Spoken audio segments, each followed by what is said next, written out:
इति नामिनेन नमो विष्णुपदाय कृष्णपृष्ठाय भूतले श्रीमते भक्ति वेदांत स्वामी इति नामिने।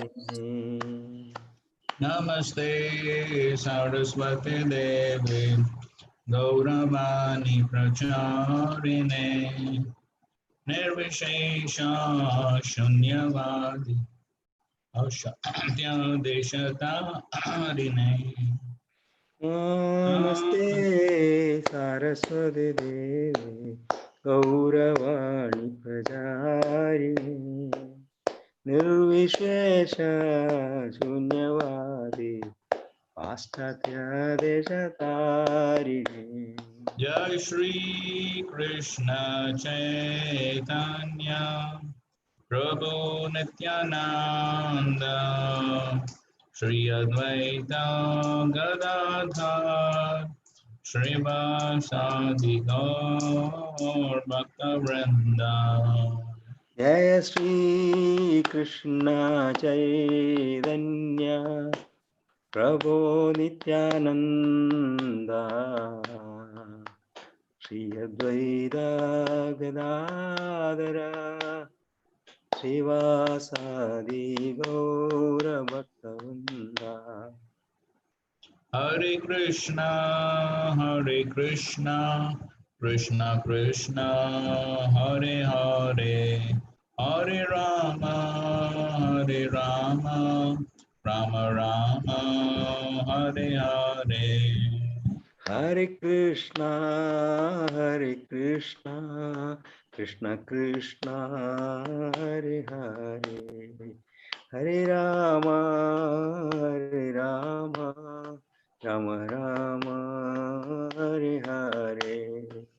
हरे कृष्णा कृष्णा कृष्णा हरे हरे हरे राम राम राम हरे हरे। हरे कृष्णा कृष्ण कृष्ण हरे हरे हरे राम राम राम हरे हरे। हरे कृष्णा कृष्णा कृष्णा हरे हरे हरे राम राम राम हरे हरे। हरे कृष्णा कृष्ण कृष्ण हरे हरे हरे राम राम राम हरे हरे। हरे कृष्णा कृष्णा कृष्णा हरे हरे हरे राम राम राम हरे हरे। हरे कृष्णा कृष्ण कृष्ण हरे हरे हरे राम राम राम हरे हरे। हरे कृष्णा कृष्णा कृष्णा हरे हरे हरे राम राम राम हरे हरे। हरे Hare Krishna Krishna, Hare Krishna, Krishna Krishna Krishna Krishna, हरे Hare हरे Hare, हरे Hare Ram Rama, Hare Ram Rama, हरे Hare हरे। Hare. जय प्रभुपदा जय प्रभुपदा प्रभुपदा जय प्रभुपदा। जय प्रभुपदा जय प्रभुपदा प्रभुपदा जय प्रभुपदा। हरिनाम संकीर्तन की जय श्री जय प्रभुपाद की जय। जय। ओम ज्ञानतिमिरन्धस्य ज्ञानाञ्जनशलाकया चक्षुरुन्मिलितं येन तस्मै श्रीगुरवे नमः। Shri Chaitanya Manobishtam Sthapitam Yena Bhutale Swayam Rupa Kadamayyam Dadati Swapadantikam Vandeham Shri Guru Shri Yuta Padakamalam Shri Gurun Vaishnavanscha Shri Rupam Sagrajatam Sahagana Raghunathanvitam Tam Sajivam Sadvaitam Savadutam Parijana Sahitam Krishna Chaitanya Devam Shri Radha Krishna Padan Sahagana Lalita Shri Vishakhanvitam Shyam Nama Om Vishnupadaya Krishna Prishtaya Bhutale Srimate Bhakti Vedanta Swamin Nitinamine Namaste Saraswate Deve Gauramani Pracharine Nirvishesha Shunyavadi Pashatya Deshatarine Namo Mahavadanyaya Krishna Prema Pradayate Krishnaya Krishna Chaitanya Namane Gauratvishe Namaha He Krishna Karuna Sindho Dinabandho Jagatpate Gopesha Gopika Kanta Radha Kanta Namostute Tapta Kanchana Gaurangi Radhe Vrindavaneshwari Vrishabhanu Devi Pranamami Hari Priye Vanchakalpatarubhyascha Kripa Sindhubhya eva cha Patitanam Pavanebhyo Vaishnavebhyo Namo Namaha Jai Shri Krishna Chaitanya Prabhu Nityananda Shri Advaita Gadadhar Shivasadi Gaur Bhaktivinoda Hare Krishna Krishna Krishna Hare Hare Hare Rama Rama Rama Hare Hare Krishna. So yesterday we discussed about sadhana bhakti. So what's the definition of sadhana bhakti?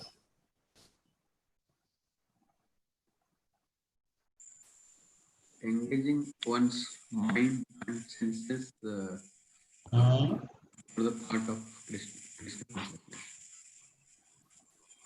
What? Engaging one's mind and... Can't hear anything. Hare Krishna, Prabhu. Can you hear me, Prabhu? Hare Krishna.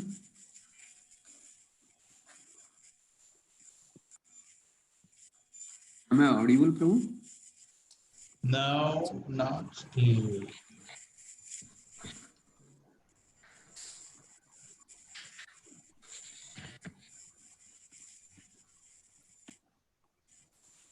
Hare Krishna.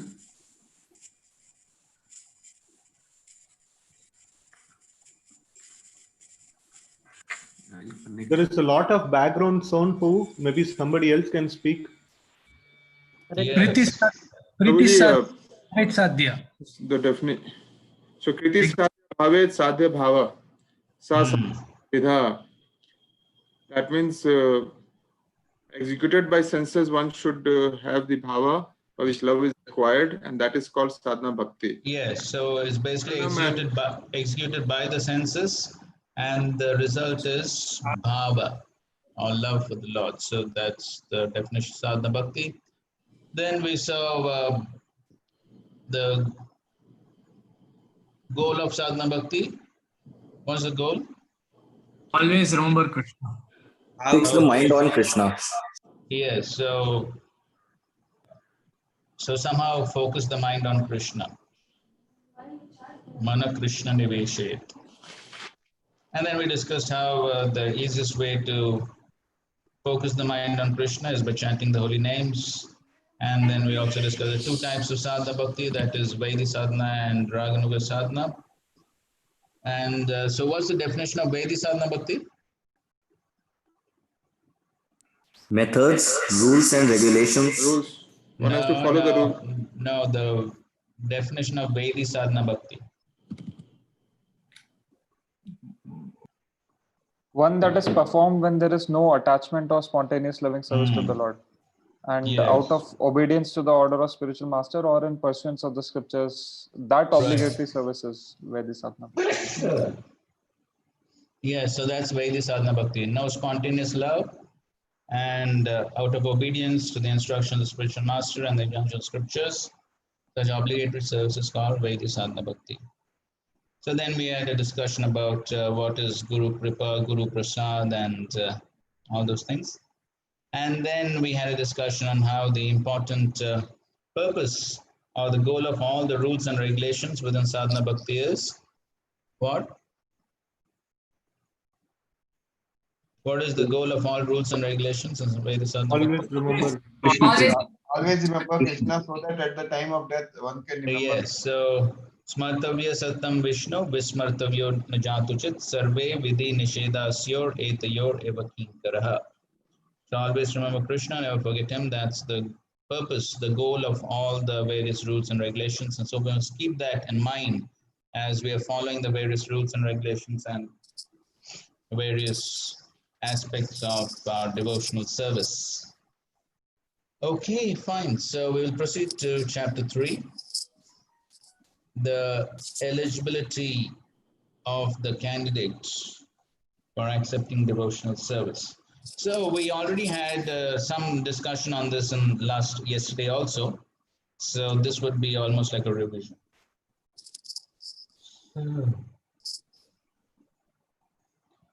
So in any case, somebody can read the first 2 paragraphs. Deepak Prabhuji. Hare Krishna Prabhu. Hare Krishna. On account of his association with Mahatmas or great souls, 100% in the devotional service of the Lord, one may attain a little bit of attraction for Sri Krishna. But at the same time, one may remain very much attached to fruitive activities and material sense, enjoyment, and not be prepared to undergo the different types of renunciation. Such a person, if he has unflinching attraction to Krishna, becomes an eligible candidate for discharging devotional service. This attraction for Krishna consciousness in association with pure devotees is the sign of a great fortune. It is confirmed by Lord Chaitanya that only the fortunate persons, by the mercy of both a bona fide spiritual master and Krishna, will get the seed of devotional service. In this connection, Lord Krishna says in Srimad Bhagavatam, 11th canto, 12th chapter, verse number 8, My dear Uddhava, only by exceptional fortune does someone becomes attached to me. And even if one is not completely detached from fruitive activities or is not completely attached to devotional service, such service is equally effective. Quickly effective. Okay, so fine. So that's the verse which you see on the screen. Yadrichaya matkatado jata shraddhastuya paman na nirbinno nati sakto bhakti yogo siddhidaha. And we discussed this yesterday also that Yadrichaya, if somehow or other by good fortune, one develops faith in hearing and chanting my glory, such a person being neither very disgusted with nor attached to material life should achieve perfection through the path of love and devotion to me. So we discussed how if one is too attached to material life, then he goes for the path of karma, and if one is too detached or too disgusted with material life, then there's every possibility of taking the impersonal path, the path of jnana. Now, another verse which the acharyas quote in this connection is this from the first canto.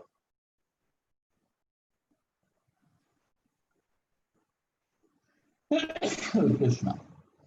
Suta uvacha evam sambhashya bhagavan nardo vasavi sutam amantriya veenam ranayan yayo yadrichiko muni. Again, the word is yadrichiko, yadrichaya, yadrichiko. It's the same meaning. So the Goswami said, thus addressing Vyasadeva, Srila Narad Muni took leave of him, and vibrating on his veena instrument, he left to wander at his free will. And that's the meaning of yadrichiko, free will. Okay, please read. Parvatama Mataji. Yes, Prabhuji. Eligibility of the candidate for accepting devotional service. Every living being is anxious for full freedom because that is his transcendental nature. And this freedom is obtained only through the transcendental service of the Lord. We can just imagine the extent and unlimitedness of his freedom, which is as good as that of the Supreme Lord. There is no reason or obligation for his traveling and no one can stop him from his free movement.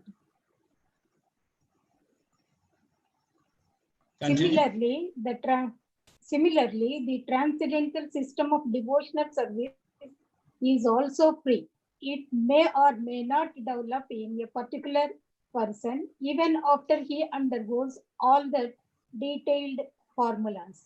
Similarly, the association of the devotee is also free. One may be fortunate to have it, or one may not have it, even after thousands of endeavors. Therefore, in all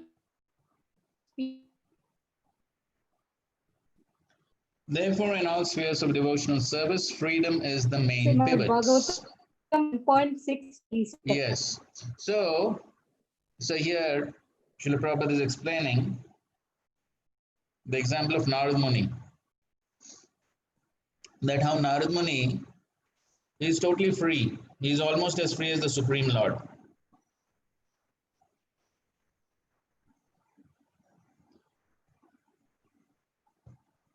So the Supreme Lord is totally free. And the devotee, to the extent he surrenders to the Lord, he also gets the freedom. So Narad Muni, because he's totally surrendered to the Lord, so therefore he's almost as free as the Supreme Lord. And then to the degree the surrender is not there, to the degree one wants to act independently, to that degree the freedom is curtailed. So Prabhupada gives a simple example that just like if there are two children, one is very mischievous, one is obedient. So then obviously the mischievous child, he is not given much freedom because he'll misuse the freedom. Whereas one who is obedient, then father may tell about the bank accounts and this and that. Why? Because he knows he won't misuse.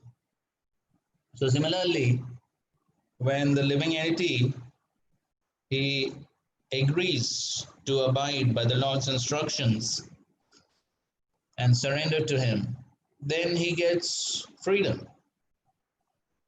So greater the surrender, greater the freedom. And to the degree that Jiva is mischievous, wants to act whimsically, independently, then the freedom is curtailed. Then there is more bondage by the three modes.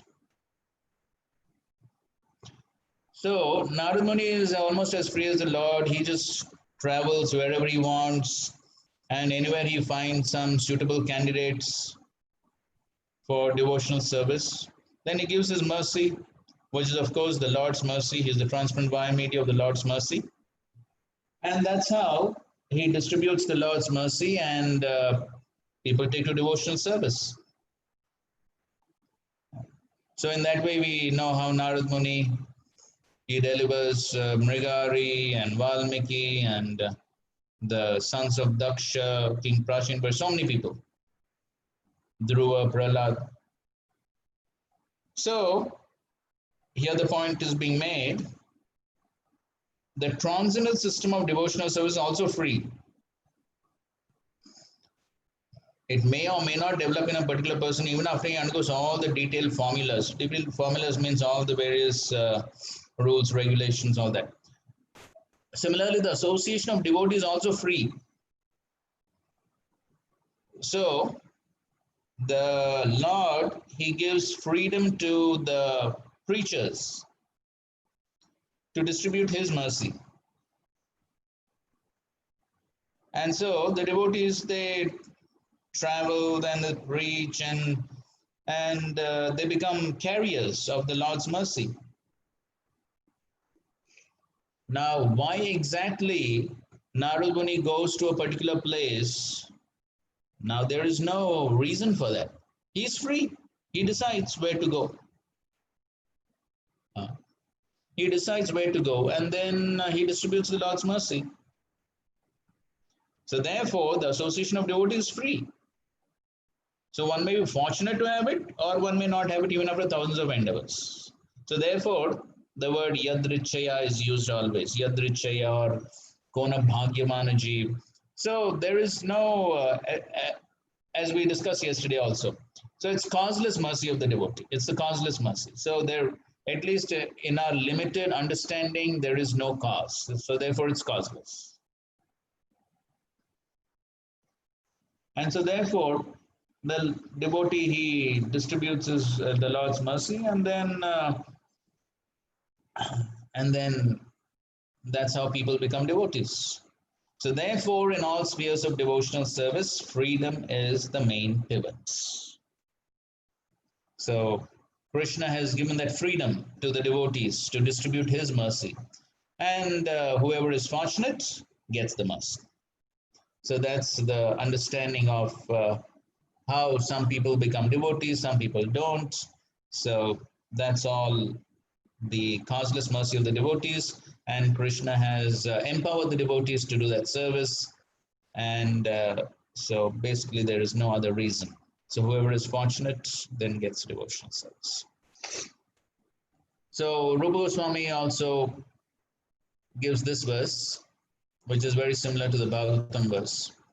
Yakena piyati bhagyena jata shraddho sasevane nati sakto na vairagyabhak asyam adhikarya so.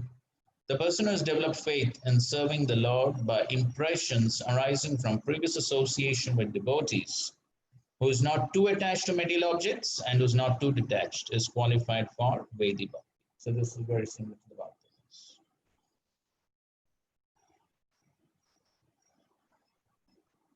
So four things are mentioned in the above verse. Ati bhagyena, again the same word. Ati bhagyena, fortunate one. Shraddhasya, serving with some faith.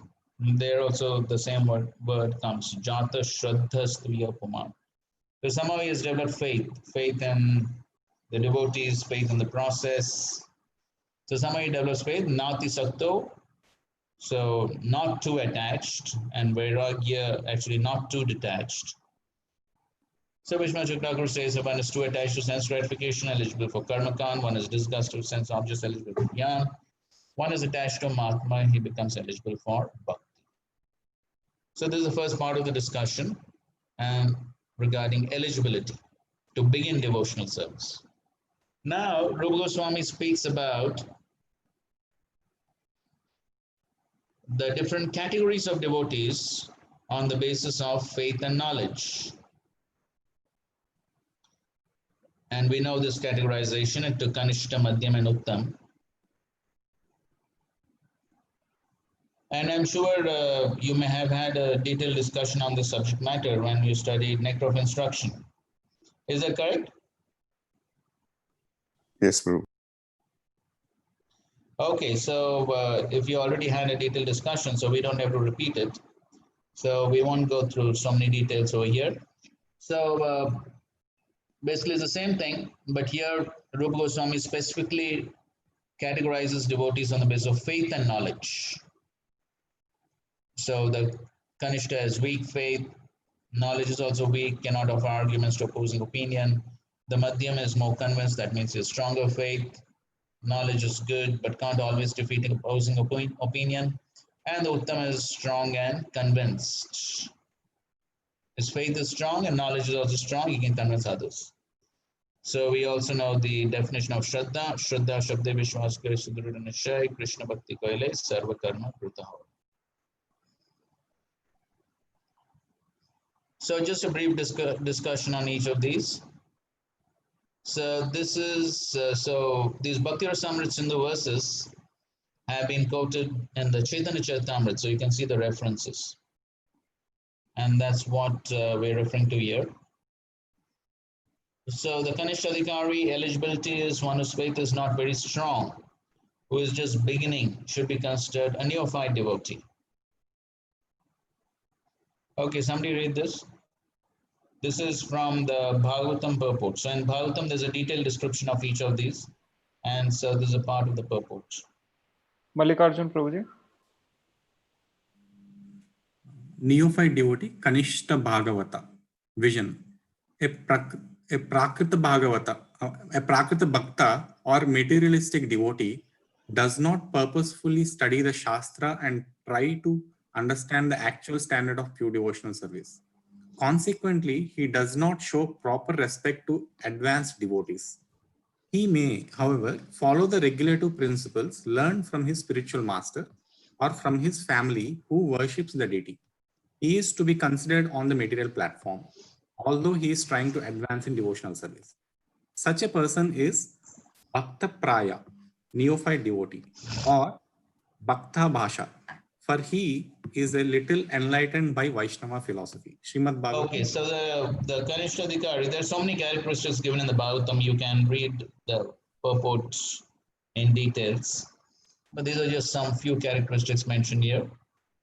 So basically, as you may have already studied, so the Prakrita Bhakta, at least he offers respects to the deity, because that's a little more easy to offer respect to the deity. After all, deity is Bhagavan. But then there is no realization of the presence of the Lord either in the hearts of other devotees or other people. So the realization is very limited.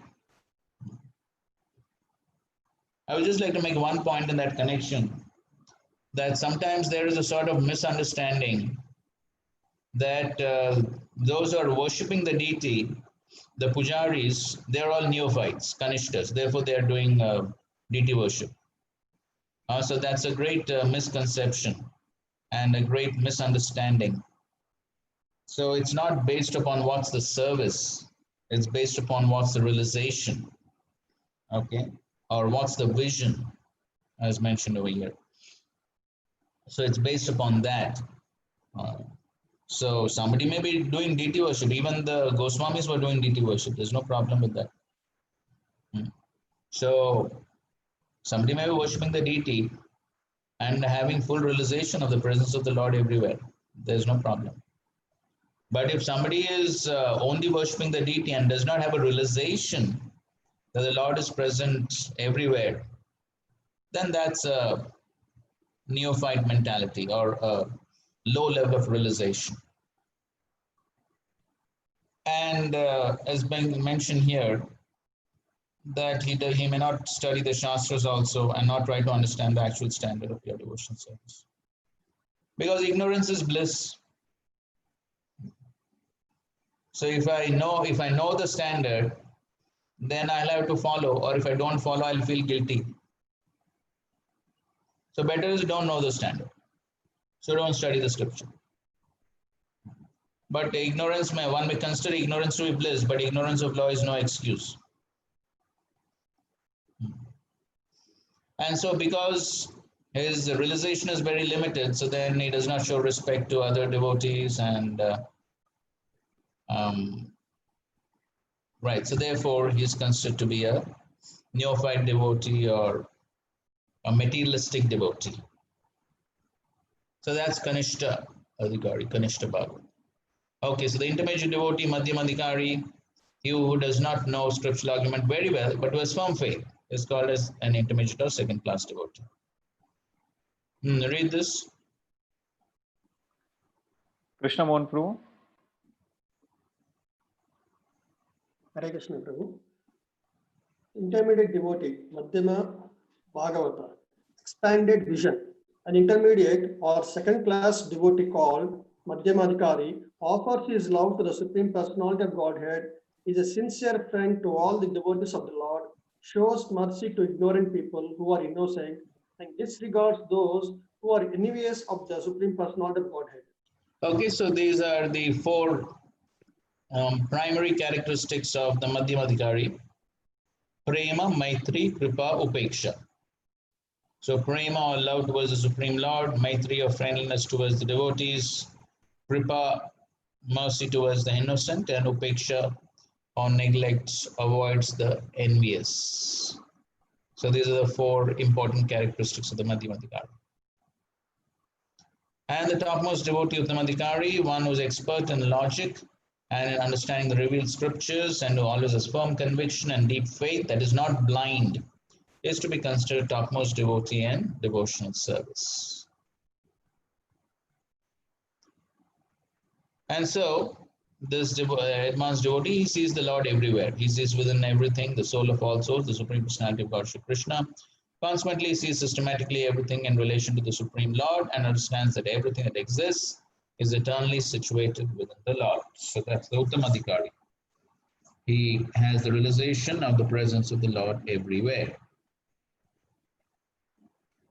So Prabhupada describes these three categories of devotees. And then Rupa Goswami says,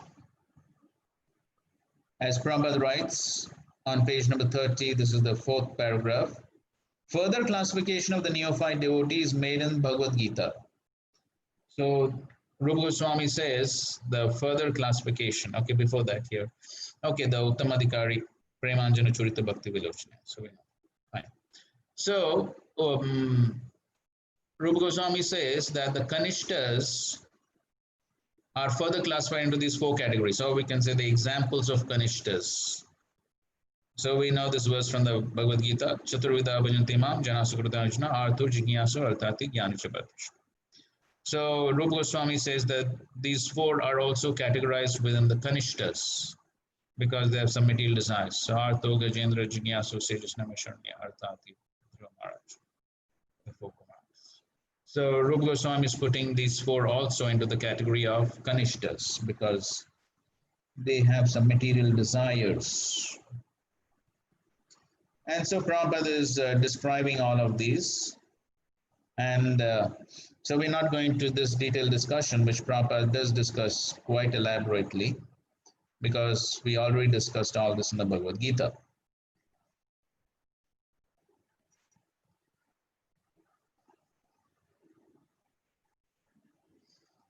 Okay, so now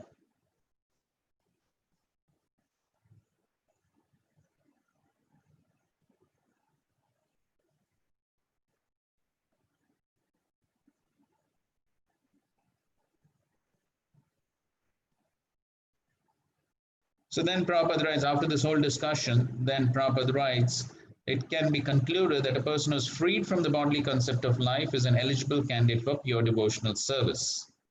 It is also confirmed in the Bhagavad Gita that after Brahman realization, when one is freed from material anxieties and can see every living entity on an equal level, he is eligible to enter into devotional service. So we know from the Bhagavad Gita, Lord Krishna says that amongst these four categories, the Jnani is the best. As Prabhupada writes here, without being elevated to the position of Jnani, a wise man, one cannot stick to the principle of versions.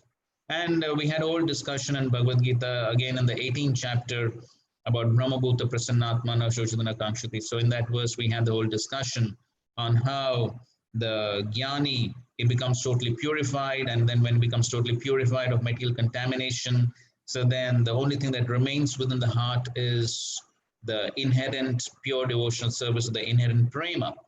And so therefore the Jnani becomes an eligible candidate for pure devotional service. So we had that whole discussion on how for the Jnani to become a devotee is very easy because he's just like dried wood, a little spark of fire, and then immediately takes to devotional service, as we see in the case of both the four Kumaras and Shukadeva Goswami. So that's the point that Prabhupada is explaining here.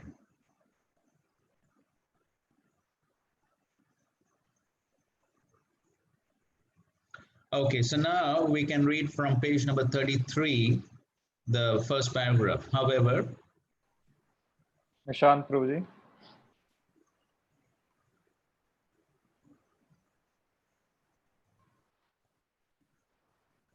Yes, Prabhuji. However, from there, Prabhu, page number 3. However, the perfect spiritual concept of life is complete knowledge of one's constitutional position, in which one knows enough to dovetail himself in the transcendental loving service of the Lord. One must know that he is finite and that the Lord is infinite. Thus, it is not possible to actually become one with the Lord, even if one aspires for this. It is simply not possible. Therefore, anyone who has any desire or aspiration for satisfying his senses by becoming more and more important, either in the material sense or in the spiritual sense, cannot actually relish the really sweet taste of devotional service. Srila Rupa Goswami has therefore compared possessing this bhukti, material, and mukti, liberation desires, with being influenced by the black art of a witch. In both cases, one is in trouble. Bhukti means material enjoyment, and mukti means to become freed from material anxiety and to become one with the Lord. These desires are compared to being haunted by ghosts and witches because while these aspirations for material enjoyment or spiritual oneness with the Supreme remain, no one can relish the actual transcendental taste of devotional service. Okay, fine. So, so these are the two contaminations within the practice of devotional service. The contamination of bhukti and mukti, or basically the contaminations of karma and gyan. So these are the two contaminations. So that's what Prabhupada writes. Anyone who has any desire or aspiration for satisfying his sense become more and more important, either in the material sense or in the spiritual sense. So material sense means more and more material desires and more material sense gratification. And in the spiritual sense means becoming one with the Lord. So, so if one has any of these desires, then that's an impediment. And so therefore Rupa Goswami compares these to the black art of a witch. So just like the witches and ghosts and these people, so they basically give trouble, right? So they will basically give trouble, as it says. In both cases, one is in trouble. So when one has these desires, and these desires, they impede one's progress in devotional service. Again, we discussed these things in Bhagavad Gita and also the Anya Bhlashata verse as we're discussing. Jnana karmadi anavritam. So if the devotional service is covered, if the devotional service is covered by karma and jnana, then that is not pure devotional service. And so Krishna is not very pleased by that type of mixed devotional service. Karma Mishra Bhakti, Jnana Mishra Bhakti, Yoga Mishra Bhakti. So when there is these mixed type of devotional service, these contaminations, then Krishna is not so pleased with such devotional service, then one's progress is impeded. And as long as there are some desires, as the Chaitanya Charitamrita verse goes, Bhukti, Mukti, Siddhi, Kami, Sakale, Ashanta, Krishna Bhakta Nishkama, Ateva Shanta. As long as one has some desires to fulfill, then one is always hankering to fulfill those desires. Then that's always a cause of trouble, because very difficult to fulfill desires. So we already studied how for the jnanis to achieve liberation, very difficult. And similarly, material desires can never be fulfilled. The more one tries to fulfill material desires, the more they will increase. And so that's how there is no peace, there is no shanti for somebody who has any of these desires of karma or jnana. So only the Krishna Bhakta who's Nishkam, he can be Shanta because there's no desires for one's selfish satisfaction. So therefore, Rupa Goswami compares these desires to the black art of a witch. So now, Rupa Goswami gives various quotes to establish this one siddhanta, and that is how these desires for bhukti and mukti are great impediments in practice of devotional service, and a devotee does not aspire for any of them. So to establish this siddhanta, now Rupa Goswami gives so many quotes, which is essentially the rest of this third chapter and the fourth chapter. It's all basically quotes to establish this siddhanta, that how a pure devotee doesn't have desires for karma or jnana. So we will just read some of these quotes. So the first quote that Rupa Goswami gives is the famous verse by Chaitanya Mahaprabhu, which Prabhupada translates. And that is, Nadanam na janam na sundarim kavitamba jagadish kamaye mama janmani janmanishware bhavatad bhakti rahetuki tvai. So this is the first verse Rupa Goswami is quoting to show that how a devotee doesn't desire for both karma and jnana, because in this verse of Mahaprabhu, he denies both. By saying Nadanam na janam na sundarim, he is denying all types of karma, all types of material, fruitive material desires. And by saying Janmani Janmanishware, he is even denying mukti or liberation. He is ready to come again and again into this material world if he gets a chance to serve the Supreme Lord. That's all. So in this way, in this verse, Mahaprabhu is denying both karma as well as jnana. And then he's giving some more quotes. So we will read a few of them. So somebody can read the second last paragraph on page 33, the attention of a pure devotee. Hema Mataji.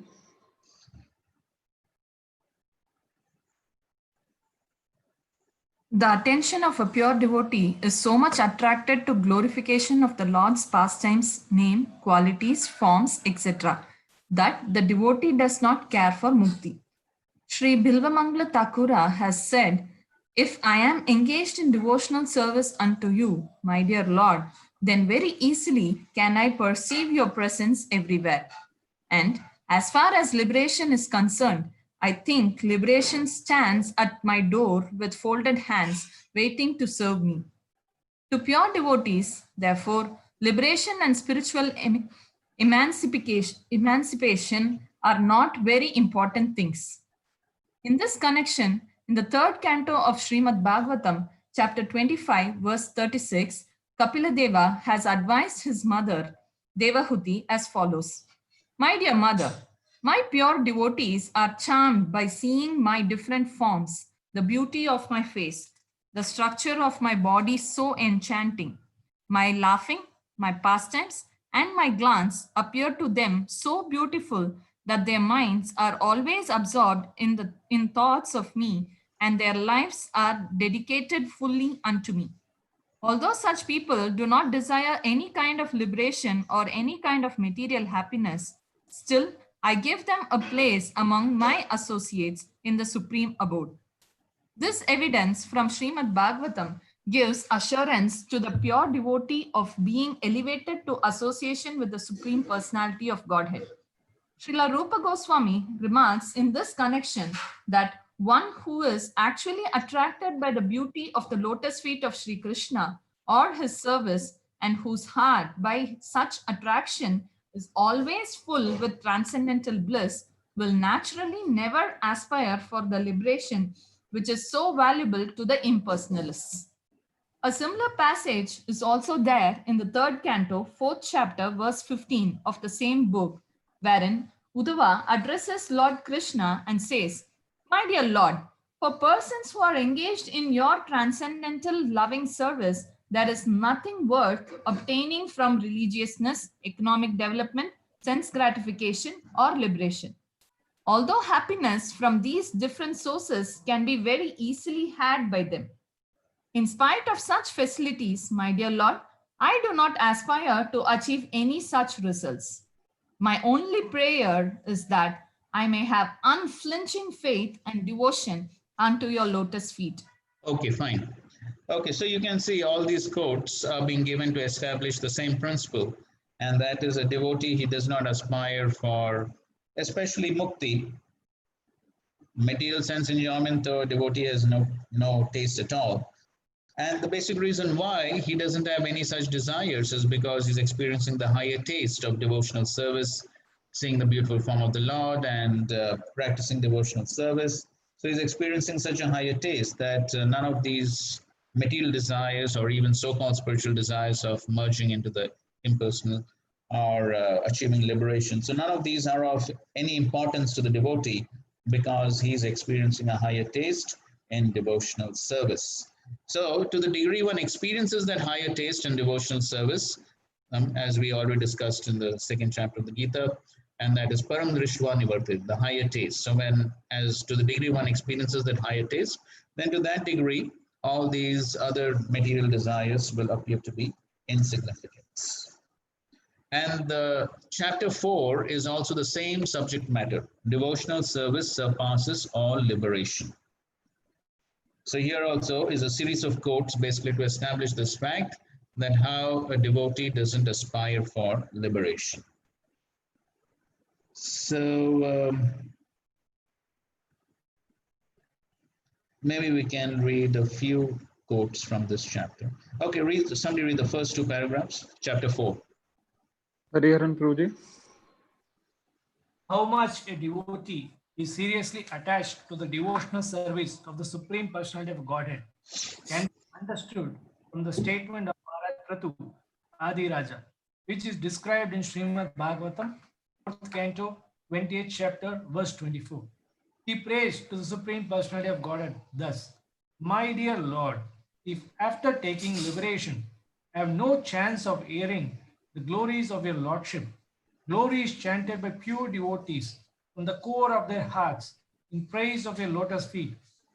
And if I have no chance for this honey of transcendental bliss, then I shall never ask for liberation or this so called spiritual emancipation.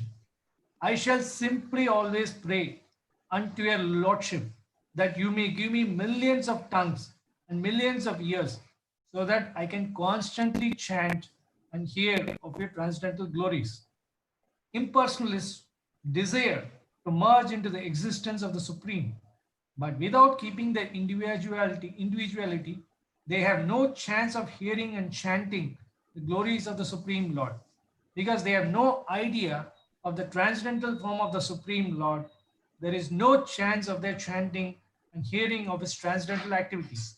In other words, unless one is already beyond liberation, one cannot relish the transcendental glories of the Lord, nor can one understand the transcendental form of the Lord. Okay, fine. So here we find how Prithu Maharaj, he prays to the Lord, I don't want liberation, I don't want any other opulence, nothing. The only thing I want is millions of tongues, millions of ears to simply chant and hear your glories. So that's all what the devotee wants. And we find in so many pastimes the same thing. That's what the devotee aspires from the Lord, because that is what is giving him higher taste, and that is the constitutional position of the jiva. So on the other hand, the impersonalists, they don't have the idea of the form and the glories of the Supreme Lord. And so therefore, they don't relish that higher taste, and therefore, even though they merge into the impersonal Brahman, then they cannot stay in that position, and they fall down. Right, so let's see a few more quotes.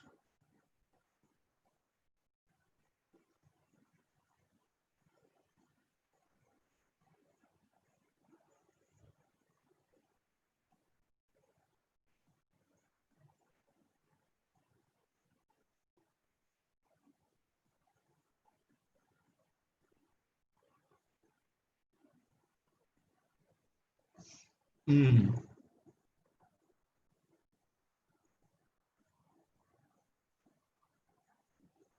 Okay, so now we can go to page 39.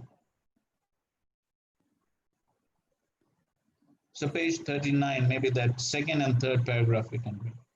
Similarly, the same seventh canto. Ganesh Prabhuji. Similarly, in the same seventh canto, eighth chapter, verse 42, when the demigods are offering prayers to the Lord Narsimha, Indra, the king of heaven, says, O Supreme One, these demons talked of our share of participation in the performance of ritualistic sacrifices. But simply by your appearance as Lord Narsimha Dev, you have saved us from terrible fears. Actually, our shares in the sacrificial performance are due to you only, because you are the supreme enjoyer of all sacrifices. You are the super soul of every living entity, and therefore you are the actual owner of everything. Long, long were our hearts always filled with fear of this demon, Hiranyakashipu. But you are so kind towards us that by killing him, you have removed that fear from within our hearts and have given us the chance to place your lordship within our hearts again. For persons who are engaged in the transcendental loving service of your lordship, all the opulences which were taken away from us by the demons are counted as nothing. Devotees do not care even for liberation. What to speak of these material opulences? Actually, we are not enjoyers of the fruits of the sacrifices. Our only duty is to always be engaged in your service, for you are the enjoyer of everything. The purport of this statement by Indra is that beginning from Brahma down to the insignificant ant, no living entities are meant for enjoying the material opulences. They are simply meant for offering everything to the Supreme Proprietor, the personality of Godhead. By doing so, they automatically enjoy the benefits. The example can be cited again of the different parts of the body collecting foodstuff and cooking them so that ultimately a meal may be offered to the stomach. After it has gone to the stomach, all the parts of the body equally enjoy the benefit of the meal. So similarly, everyone's duty is to satisfy the Supreme Lord, and then automatically everyone will become satisfied. A similar Okay, fine. So that's an important point. That if one satisfies the Supreme Lord, then automatically everyone will become satisfied. So when we satisfy the Supreme Lord, we'll also become satisfied. So on the other hand, if one is aspiring for selfish sense enjoyment, then one can never be satisfied.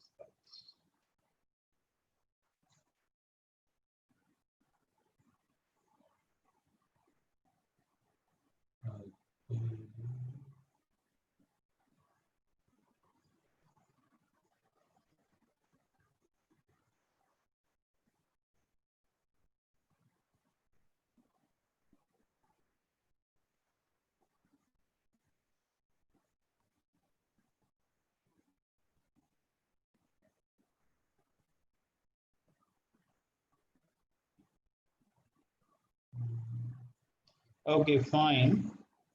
So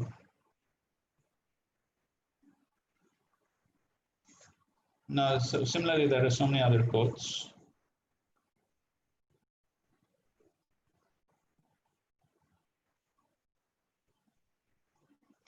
Okay, we'll read from page 43.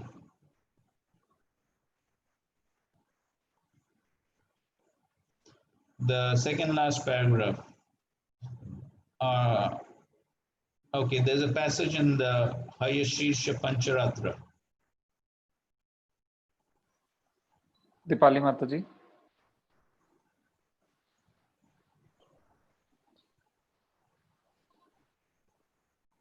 Hare Krishna. In a similar passage in the Narad Pancharatra, it is stated. No. There is a passage in the Hayashirsha Pancharatra, page 43 in my book at least. 2 paragraphs before that. Okay. There is a passage in the Hayashirsha Pancharatra which states, "My dear Lord, O Supreme Personality of Godhead, I do not want any resultant benedictions from my religious life, nor do I want any economic development, nor do I want to enjoy sense gratification nor liberation. I simply pray to be an eternal servant at your lotus feet. Kindly oblige me and give me these benedictions." In the same Hayashirsha Pancharatra, after Narsimhadev wanted to give benediction to Prahlad Maharaj, Prahlad did not accept any material benedictions and simply asked the favor of the Lord to remain his eternal devotee. In this connection, Prahlad Maharaj cited the example of Hanuman, the eternal servitor of Lord Ramchandra, who also set an example by never asking any material favor from the Lord. He always remained engaged in the Lord's service. That is the ideal character of Hanuman, for which he is still worshipped by all devotees. Prahlad Maharaj also offered his respectful obeisances unto Hanuman.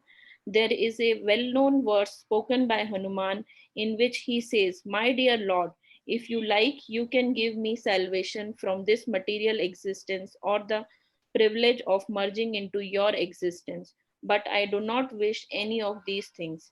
I do not want anything which diminishes my relationship with you as a servant to master, even after liberation."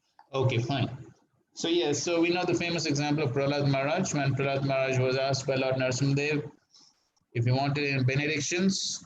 So Prahlad, he said, "I'm not a vanik, I'm not a businessman, and so I don't want anything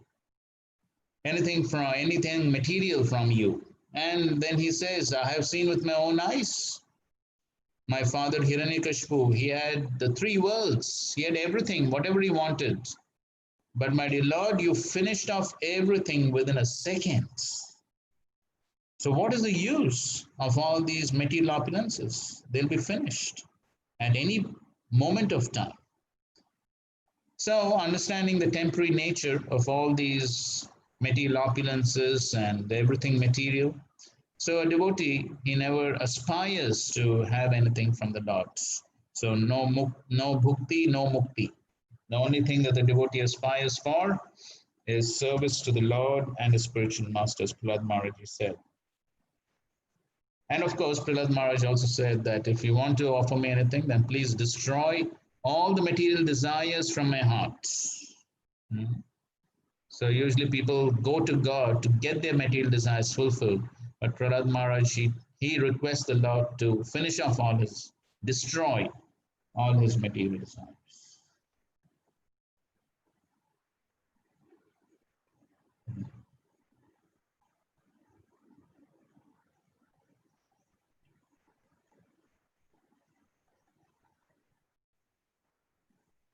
Okay, fine. So that's basically the 4th chapter. And the other quotes you can read.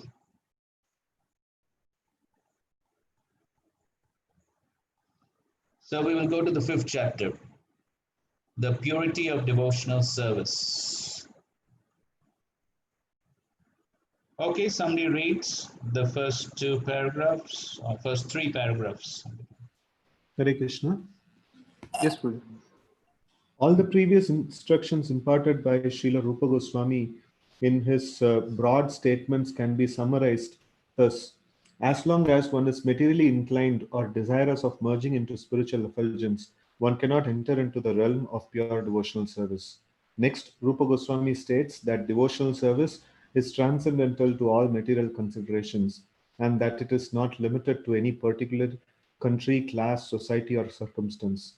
As stated in Srimad Bhagavatam, devotional service is transcendental and has no cost. Devotional service is executed without any hope for gain, and it cannot be checked by any material circumstances. It is open for all without any distinction, and it is the constitutional occupation of the living entities. In the Middle Ages, after the disappearance of Lord Chaitanya's great associate Lord Nityananda, a class of priestly persons claimed to be the descendants of Nityananda, calling themselves the Goswami caste. They further claimed that the practice and spreading of devotional service belonged only to their particular class, which was known as Nityananda Vamsha.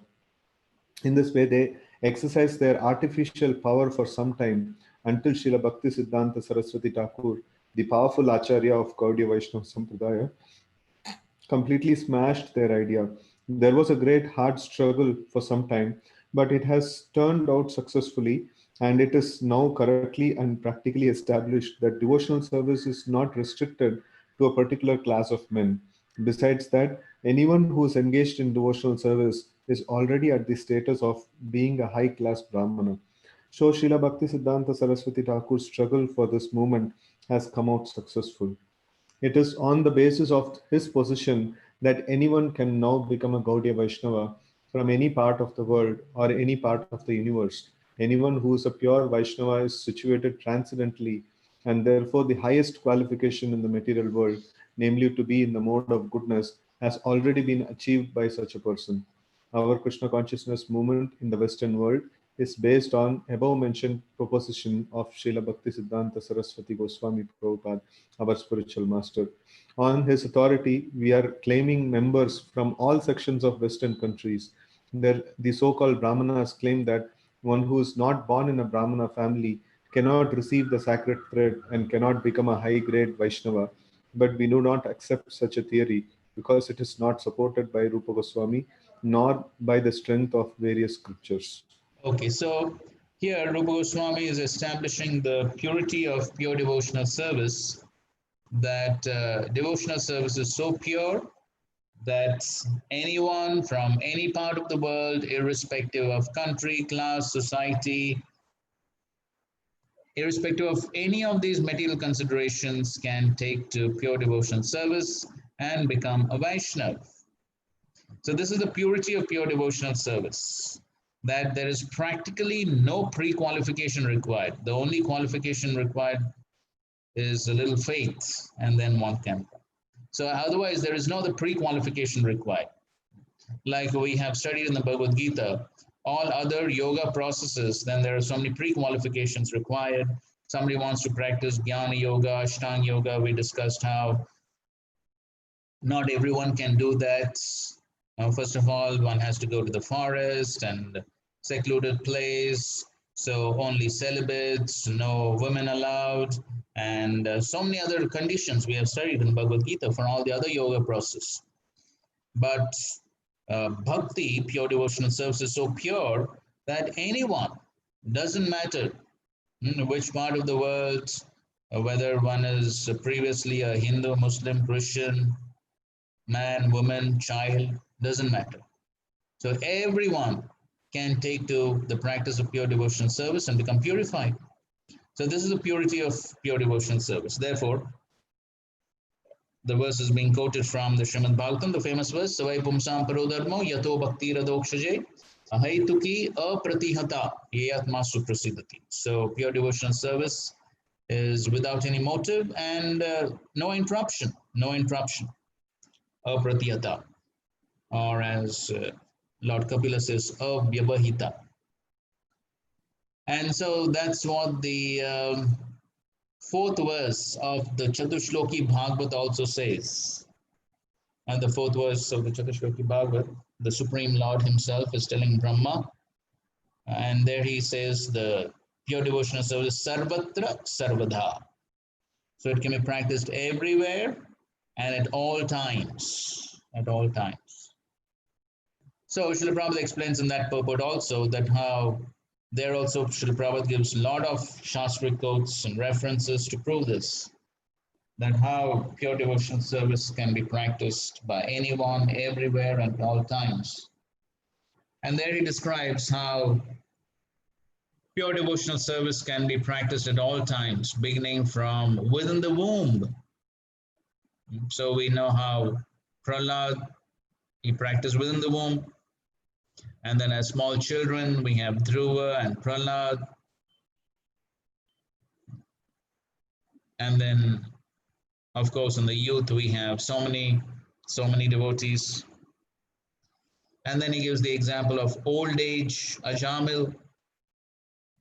So like that, anyone from any walk of life, from any country, can practice devotional service right from womb to tomb, right from being in the womb to any time of life, one can begin the practice of devotional service. So that's the purity of pure devotional service.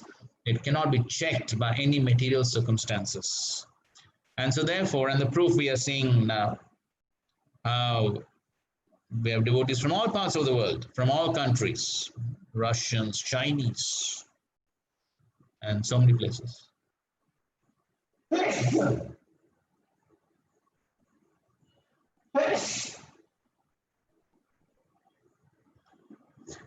So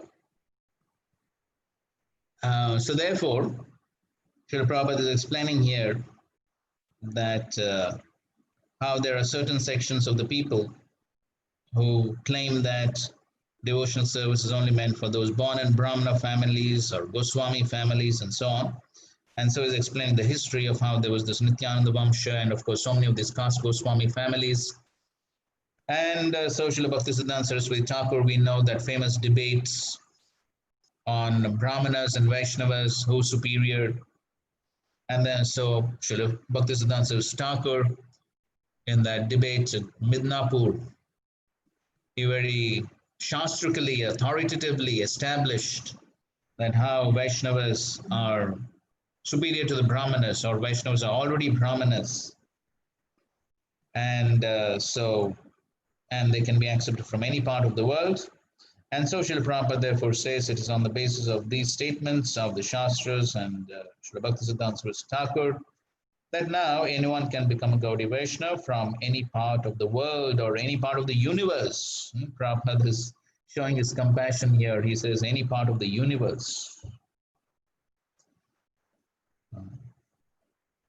And so on his authority, that is the authority of Bhaktisiddhanta Saraswati Thakur, we are claiming members from all sections of the Western countries. And then he gives some Shastric quotes for that.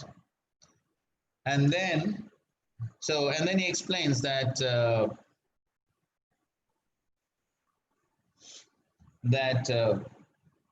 thus a Vaishnava automatically becomes a Brahmana. This idea is also supported by Sanatana Goswami in his book Hari Bhakti Vilas, which is the Vaishnava Guide. Therein he has clearly stated that any person who is properly initiated into the Vaishnava cult certainly becomes a Brahmana, as much as the metal known as comes or bell metal is turned into gold by the mixture of mercury. A bona fide spiritual master under the guidance of authorities can turn anyone to the Vaishnava cult so that naturally he may come to the topmost position of Brahmana.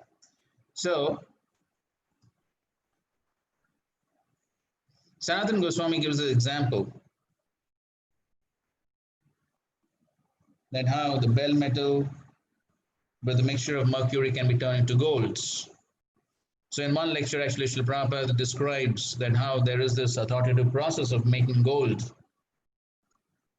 There's this bell metal, and Prabhupada says a few other things, copper and something he says. There is some procedure by which actually the gold can be made. It's there in Shastra. But then now nobody knows it. Fortunately or unfortunately. So therefore nobody is able to do it. Otherwise, so many people were doing it. Krishna. So just like the process of making gold, it's a chemical process. So it doesn't matter who. Anyone who knows the process, he can make the gold. And as Prabhupada very often said, gold is gold. It doesn't matter. Nobody says this is Hindu gold or Muslim gold or Indian gold or American gold. So similarly, so just like anyone who follows that process of alchemy, I suppose it's called. So if anyone who follows that process, then he can make the gold. So the important thing is that process has to be followed. So similarly, anyone can become a Vaishnava if he simply agrees to follow the process given by the bona fide spiritual master. So then it really doesn't matter from which part of the world or what is one's background or anything. So anyone can become a Vaishnava if he simply follows the process as given by the Shastras and the bona fide spiritual master. So therefore, Sanatana Goswami gives this example. Okay, so now somebody can continue reading the last paragraph on page 48. Srila Rupa Goswami wants. Malti Mataji.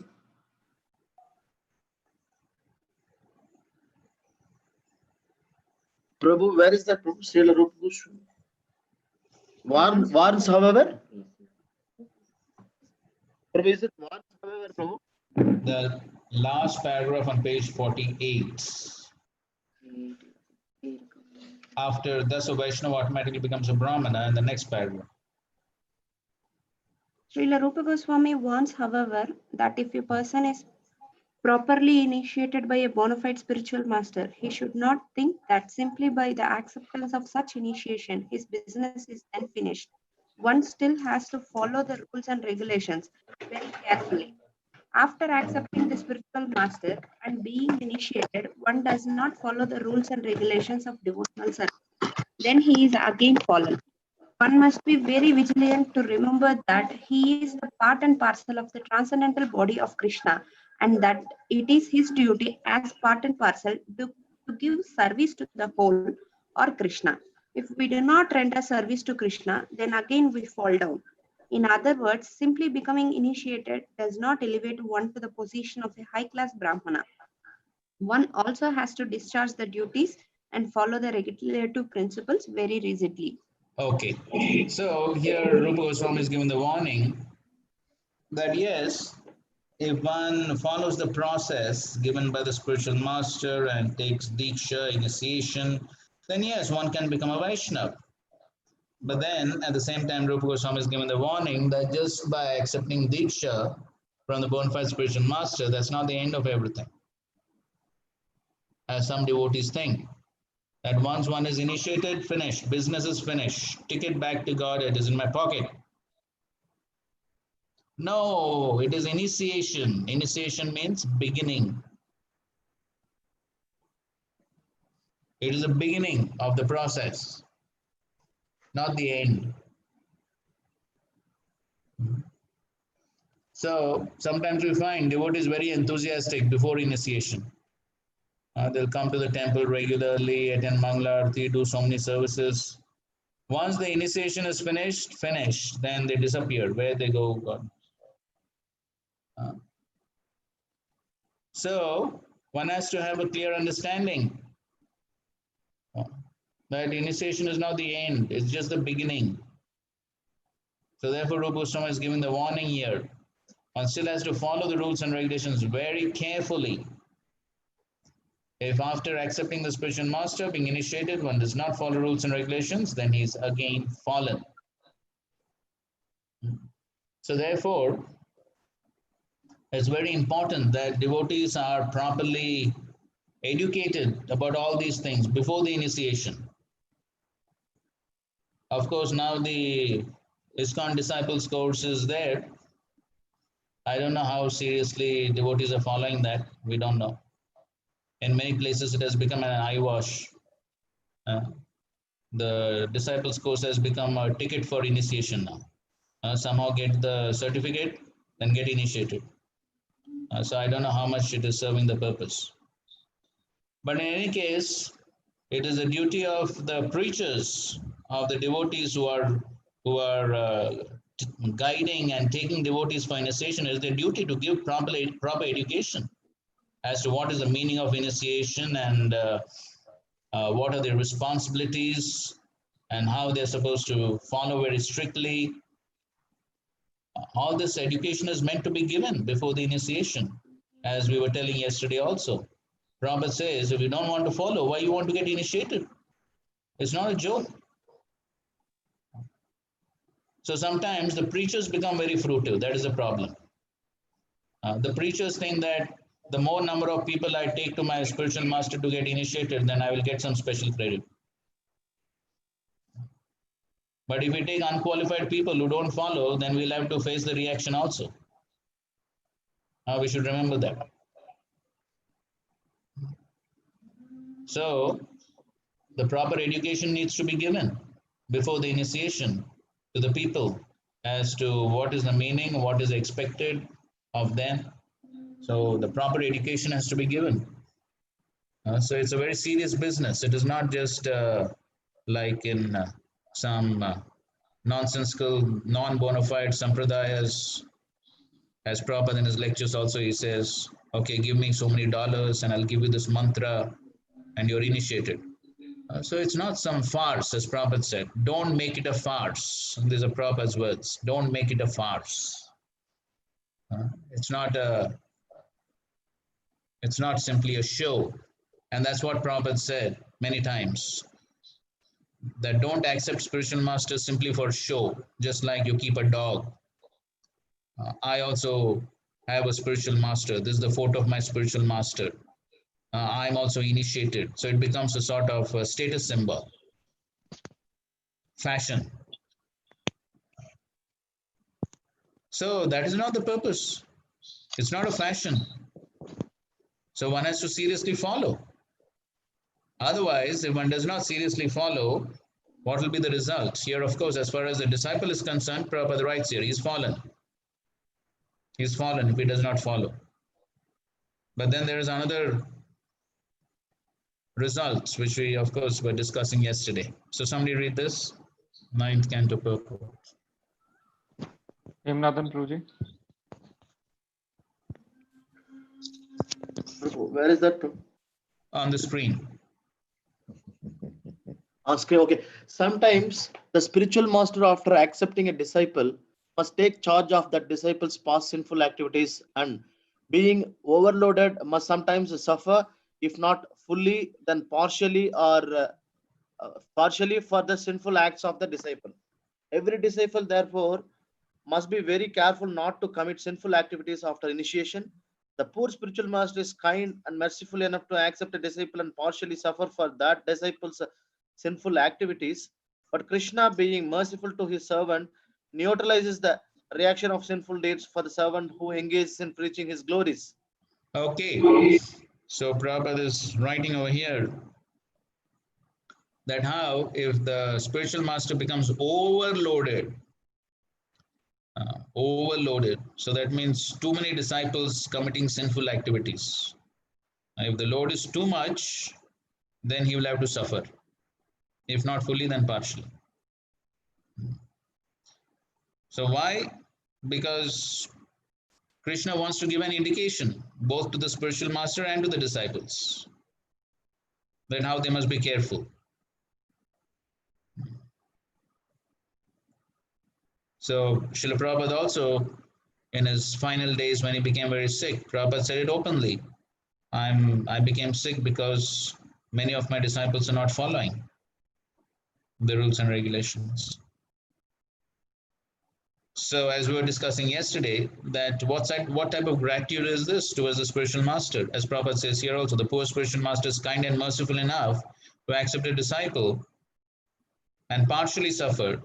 But if the disciple doesn't follow, then so much suffering. So, of course, the spiritual master, if he is very advanced, then he may not be so much affected by the suffering. But then it gives an indication, especially to the disciples, that how they must be careful.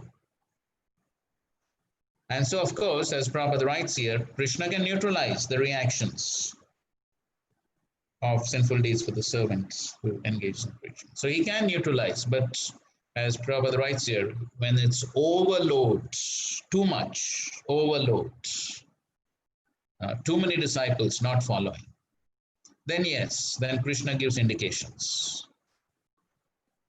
If it's only few, then yes, Krishna can neutralize. No big problem for Krishna. Krishna can always neutralize. He already said that, Aham Tuam Sarva Papi. But then when it becomes too much, overload, then yes, then Krishna gives indications. So therefore, very important that we be extremely careful. As Prabhupada says, every disciple therefore must be very careful not to commit sinful activities after initiation. And so one must be extremely careful, one must be very serious to follow the vows that one has taken at the time of initiation, as we were discussing yesterday also. Especially chanting 16 rounds attentively on beads. Now we hear for some people it has become a fashion or easy way out of what we don't know. Clicker. Prabhupada is writing in many purports on the beads. And you can see in Chaitanya Charitamrita, even Mahaprabhu, Chaitanya Mahaprabhu, Supreme Lord himself, he was chanting on beads. Similarly, the Goswamis, they were chanting on beads. And so therefore Prabhupada also writes that very clearly, the devotees should be chanting on beads. Okay, at least the 16 rounds, extra rounds, if one is very sick, all those exceptions are other things. But on a regular basis, it has to be on the beads. So one must very strictly follow those vows one has taken at the time of initiation. Chanting minimum 16 rounds attentively in the morning as much as possible. Not that one is casual about it, chanting at 11 o'clock and 12 o'clock at night, just for the sake of finishing. Exceptions are different. But on regular basis, one must take these vows very seriously, chanting 16 rounds, following for related principles, following the instructions of Srila Prabhupada and the Guru. So one has to be serious about all these things if one wants to make progress. Otherwise, better not make show and don't put yourself in trouble and don't put the Guru in trouble and don't put everyone else in trouble. You can do whatever you like, but don't put others in trouble. One will have to face severe reactions for that otherwise. Okay, somebody read this. From the screen, Prabhu? Yes. The life of a sincere devotee of the Lord is thus explained in a nutshell by Narad Muni by his personal example. Such a devotee, after his initiation by the Lord or his bona fide representative, takes very serious chanting of the glories of the Lord and traveling all over the world so that others may also hear the glories of the Lord. Their only business is to chant and remember the holy name, fame, and pastimes of the Lord, and according to personal capacity, to distribute the message for others' welfare without motive of material gain. Okay, so the important point here is that after initiation, then one takes very seriously the chanting of the glories of the Lord and traveling out of the world and preaching according to one's personal capacity.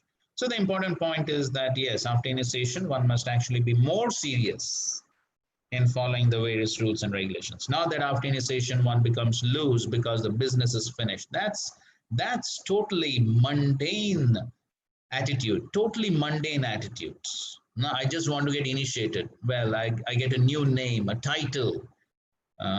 So it's such a mundane conception and such a mundane motive.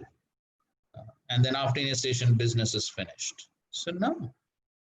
So one has to become more serious after initiation, both in one's own personal practices and also serving the mission of the spiritual master and Srila Prabhupada.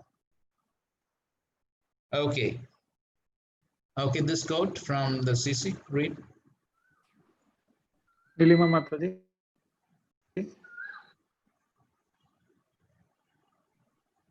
If one lives only for the satisfaction of Krishna, it does not matter whether he belongs to this order of life or that order of life. One's only business should be to satisfy Krishna. This process is completely manifest in the activities of the Krishna consciousness movement. It has been actually proved that the entire world can accept devotional service without failure. One simply has to follow the instructions of the representative of Krishna. Okay, so fine. So it doesn't matter this order, that order, means according to one ashram, which varna, which ashram, all that does not matter. But one's only business should be satisfy Krishna, and one satisfies Krishna by satisfying the representative of Krishna. So one simply has to follow the instructions of the representative of Krishna. Yes, prasadat, Bhagavad Prasad. Now the next point Rupa Goswami explains is, okay, accidentally, due to some reason, previous material conditionings, one has a fall down. That means one fails to follow certain rules and regulations and principles, and there's some setback, there's some fall down from following due to some reason, not pre-planned or premeditated, but accidentally due to previous conditionings. We already studied that in Bhagavad Gita, Apichet Sudurachara. So if at all that happens, then what to do? Okay, somebody read the next paragraph from Prabhupada's book, page 49, the second paragraph. Srila Rupa Goswami says, Krishna Karunamurti Prabhuji. Hare Krishna Prabhu. Srila Rupa Goswami also says that if one is regularly discharging devotional service, there will be no question of a fall down. But even if circumstantially there is some fall down, the Vaishnava need have nothing to do with prayachita, the ritualistic ceremony for purification. If someone falls down from the principles of devotional service, he need not take to the prayachita performance for reformation. He simply has to execute the rules and regulation for discharging devotional service. And this is sufficient for his reinstatement. This is the mystery of the Vaishnava cult, devotional cult. Yeah. okay, fine. So, if due to some accidentally, as Prabhupada says here, circumstantially, accidentally, there is some fall down, then one doesn't have to follow some other process, take shelter of some other process, like some karma kanda process of prayashchitta, going to some devata, doing some puja, or going to some astrologer. No, there's no need for any of those processes. And we already discussed that in the Bhagavad Gita verse, Apichet Suduracharo Bhajate Mam Ananya Bha. I don't know how many of you still remember the meaning of that Bhajate Mam Ananya Bha. There are 3 points under that Bhajate Mam Ananya Bha. He simply performs devotional service, and he does not take shelter of any other process like karma or gyan, and he simply wants to satisfy the desire of Krishna, and he worships only Krishna and no one else. So these are 3 points under that Bhajate Mam Ananya Bhav. So even if there is Sudurachar, but if one sticks to the process of devotional service, because as the next verse says, Kshipram Bhavati Dharmatma, Kshipram Bhavati Dharma Shashva Shantam Nigachati, Kaunteya Pradijanihi Namai Bhakta Prash. So the purifying process is there in the practice of devotional service itself. Devotional service itself purifies. So there's no need to take shelter of any other process to purify. So therefore, Rupa Goswami also says that if at all accidentally one has some fall down, then he simply has to execute the rules and regulations for discharging devotional service, and this is sufficient for his reinstatement. So there's no need to follow some other process, but then one simply has to continue the practice of devotional service, and maybe one can intensify the practice of devotional service to get purified. So that's the purity of devotional service. That's the purity, the potency of devotional service. That devotional service itself is very much purifying. So there's no need to take shelter of some other process for purification or for atonement, rectification. Okay, somebody can read this lecture. Sakhya Prem Prabhuji. Chaitanya Mahaprabhu ordered that Prithvi all over the world, as many towns and villages are there, my name will be established there. So we are trying to do that. So his name should be established does not mean that they should remain as Yavanas or Mlechas, and simply they should know Lord Chaitanya. No, actually the fact is that everyone should be elevated to the position of Vaishnava, purified Vaishnava.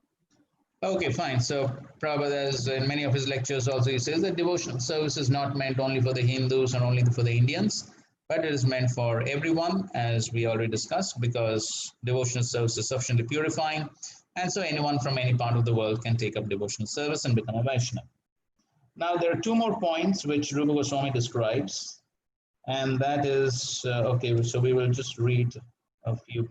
So basically two more points about the purity of devotional service, that how bhakti is superior to karma, jnana, things. So somebody read the next paragraph now. Practically, there are three processes. Vagisha Mataji. Yes, Prabhu. Practically, there are three processes for elevating one to the platform of spiritual consciousness. These processes are called karma, jnana, and bhakti. Ritualistic performances are in the field of karma. Speculative processes are in the field of jnana.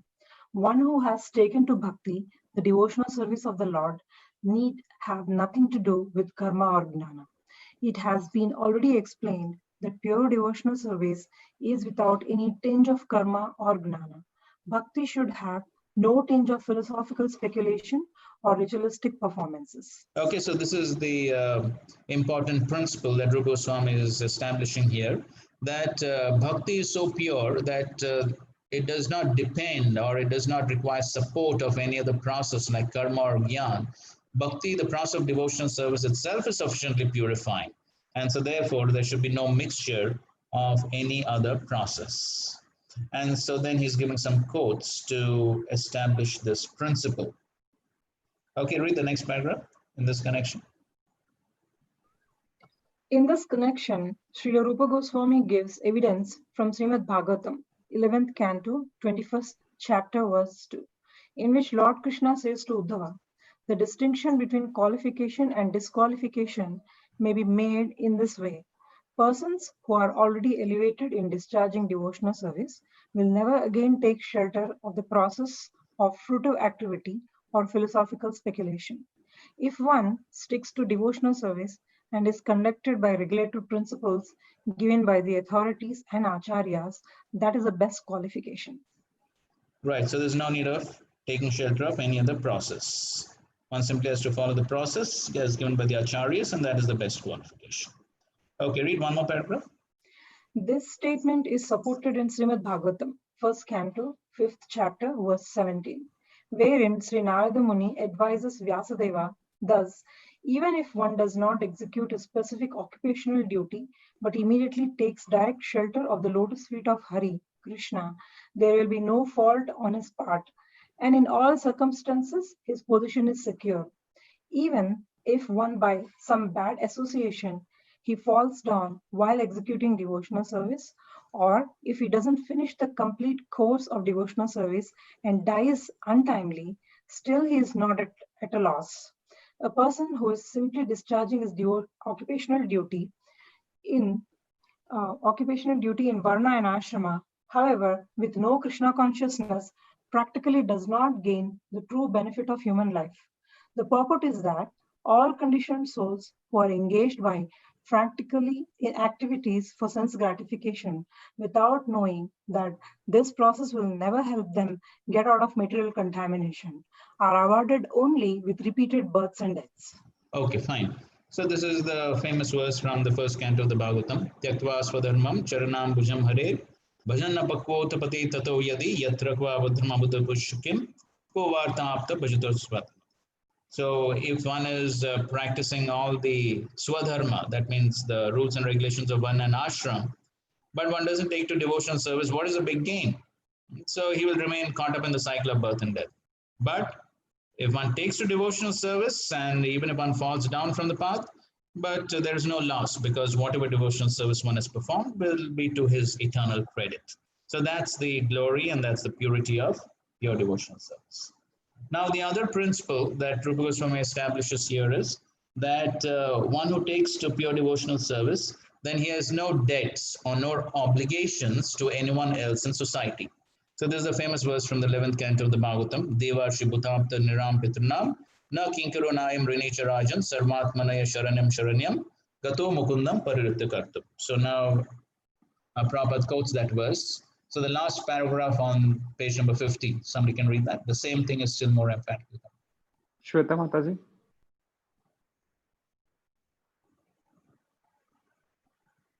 Yes, Prabhuji. Which line, Prabhuji? There is additional.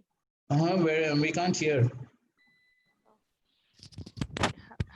Now you can hear, Prabhuji? Yes, better. Okay. In Bhagavad Gita, No, the same thing is still more emphatically confirmed. Page number 50 in my book. This is the previous page. Okay, previous page. 56 page number in the new book. Yeah, Prabhuji. The same thing is still more emphatically confirmed in Srimad Bhagavatam, 11th canto, 5th chapter, verse number 41, in which Karabhajana Muni addresses Maharaj Nimi as follows: My dear king, if someone gives up his occupational duties as they are prescribed for the different varnas and ashramas, but takes complete shelter, surrendering himself unto the lotus feet of the Lord, such a person is no more a debtor, nor has he any obligation to perform the different kinds of activities we render to the great sages, ancestors, living entities, and family and society members, nor has he any need to bother executing the 5 kinds of yagnas, sacrifices, for becoming free from sinful contamination. Simply by discharging devotional service, he is freed from all kinds of obligations. The purport is that as soon as a man takes his birth, he is immediately indebted to so many sources. He is indebted to the great sages because he profits by reading their authoritative scriptures and books. For example, we take advantage of the books written by Vyasadeva. Vyasadeva has left for us all the Vedas. Before Vyasadeva's writing, the Vedic literature was simply heard, and the disciples would learn the mantras quickly by hearing and not by reading. Later on, Vyasadeva thought it wise to write down the Vedas, because in this age people are short-memoried and unable to remember all the instructions given by the spiritual master. Therefore, he left all the Vedic knowledge in the form of books such as Puranas, Vedantas, Mahabharata, and Srimad Bhagavatam. There are many other sages like Shankaracharya, Gautama Muni, and Narada Muni, to whom we are indebted because we take advantage of their knowledge. Similarly, we are obliged to our forefathers because we take our birth in a particular family where we take all advantages and inherit property. Therefore, we are indebted to the forefathers and have to offer them pinda after they are dead. Similarly, to the people in general, we are also indebted, as well as to our relatives, friends, and even animals such as cows and dogs, who render us so much service.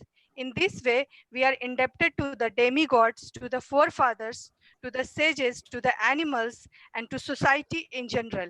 It is our duty to repay them all by proper discharge of service. But by the one stroke of devotional service, if someone gives up all obligation and simply surrenders unto the Supreme Personality of Godhead, he is no longer a debtor, nor obliged to any other source of benefit. In Bhagavad Gita, also the Lord says, give up all your occupation and just become surrender unto me. I give you assurance that I shall give you protection from all sinful reactions. One may think that because he is surrendering unto the Supreme Personality of Godhead, he will not be able to perform all his other obligations. But the Lord says repeatedly, don't hesitate, don't consider that because you are giving up all other engagements, there will be some flaw in your life. Don't think like that. I will give you all protection. That is assurance of Lord Krishna in Bhagavad Gita. Okay, There fine. is Okay. So this is the principle that Rupa Goswami is speaking here about the purity, the glory of devotional service. That if one takes to pure devotional service, then one is no longer a debtor to so many people in society. So one is indebted to the devas, the devatas who are supplying us so many necessities. So deva, bhuta, that is other living entities like the cows, and then apta, the relatives, the other human beings of society, the sages. So many people one is indebted to in life, and to satisfy all of them is very difficult. But if one takes to the one stroke of pure devotional service, then all these obligations become fulfilled by pleasing Krishna. And therefore, Prabhupada is quoting from the Bhagavad Gita. If one thinks there are any, yes, ordinarily speaking, if one does not fulfill all these obligations, one will have to face sinful reactions, ordinarily speaking. But then if one surrenders to Krishna, then am tuam sarupapibhyo, then Krishna takes care of all these sinful reactions. So these are some of the points about the glory and the purity of pure devotional service. Jai Shri Prabhupada ki, Hare Krishna. Okay, any questions on today's discussions? Yes, Prabhuji, there are 11 questions so far.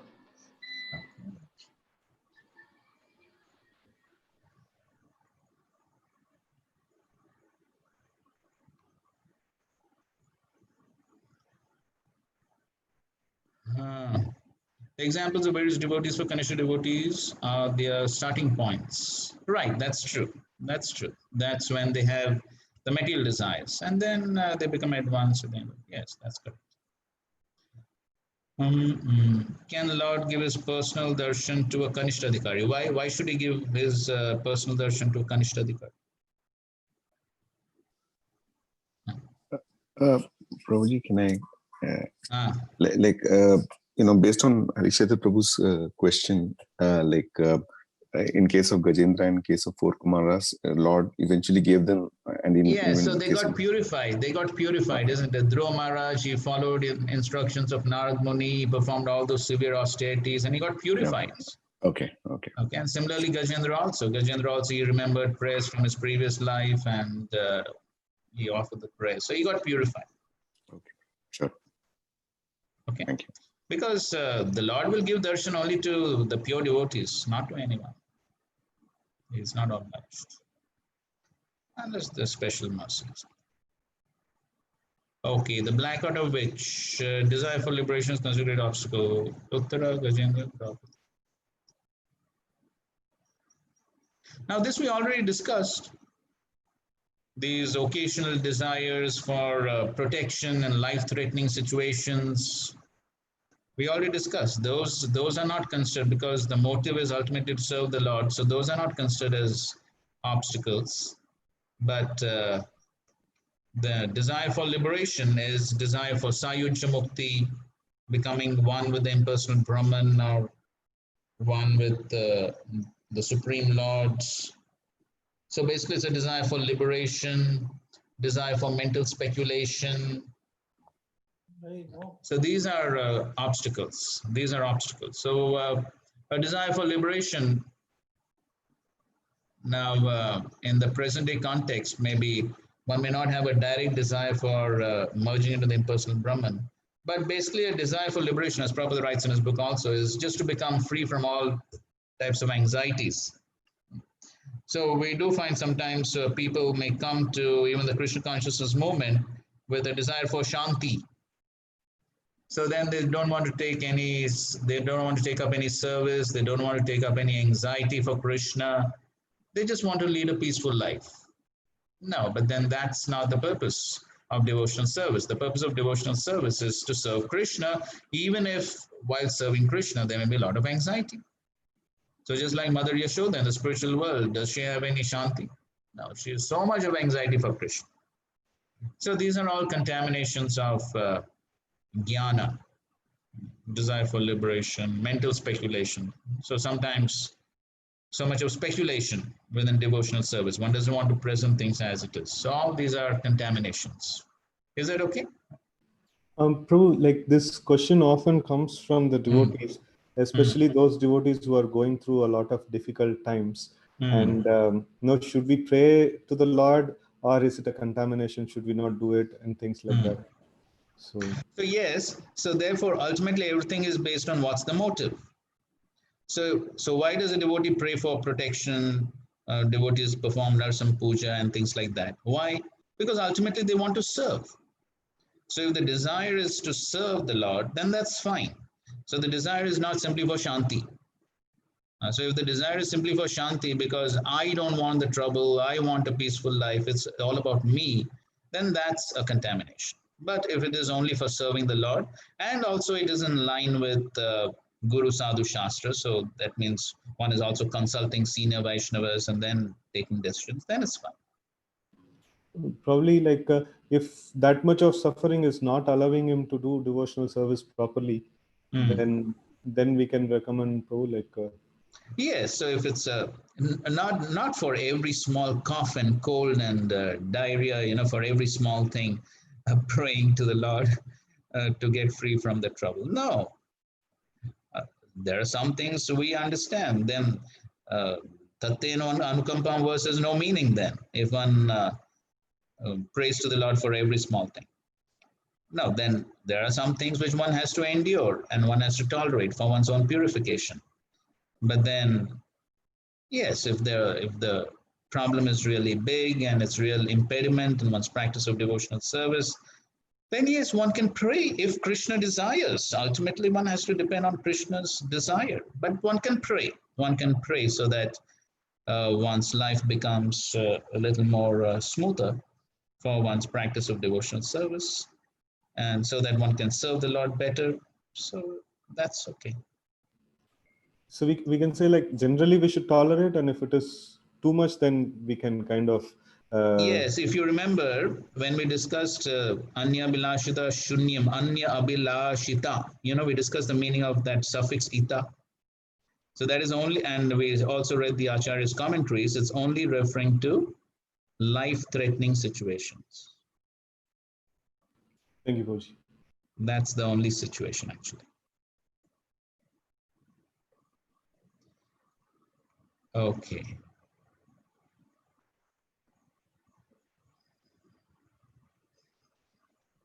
Jnani eligible for devotion, then yes, so we discussed in Bhagavad Gita.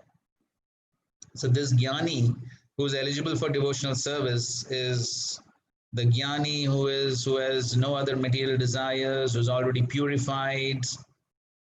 And then the only thing that remains is prema or devotional service. So therefore, Krishna says amongst the four, Jnani is the best. So that's the type of Jnani. Now, the other type of Jnani we're talking about is the Jnani who wants liberation and does mental speculation. So that type of Jnana is not recommended.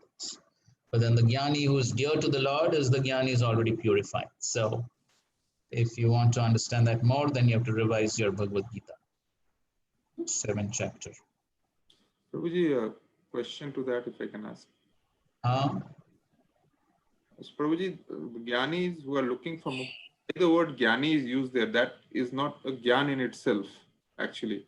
The real Jnana is Jnani. In Jnana Yoga, we connect to Paramatma. So the ones who are looking No, not Paramatma. The gyan of the jnani, which we talk about in the first 6 chapters, where essentially there's very little bhakti, but that is Sattvagun Gyan, where essentially he understands I am not the body, I am spirit, soul. And most of these Gyanis, they have a desire for liberation with the impersonal Brahman. So that's the Gyanis which we talk about in the first 6 chapters. And then such Gyanis, if by following their process, if they get purified, then we are talking about the Gyani in the 7th chapter. Then the Gyani in the 7th chapter is already a highly purified Gyani, like the 4 Kumaras and Shukadeva Goswami. Then they become eligible for pure devotion. Okay, Prabhuji. Thank you. All right. Okay, Prahlad Maharaj, Satyuga, Hanuman, Treta Yuga. What's the problem? Prahlad Maharaj offering praise to Hanuman. These are all eternal personalities. So Prahlad Maharaj, so Prahlad Maharaj is there always, Hanuman is there, they're always they're eternal personalities, they're eternal associates. Okay, does it also mean spiritual master shouldn't have too many devotees, shouldn't have too many, I would say, unqualified devotees? And of course, we will discuss that point tomorrow.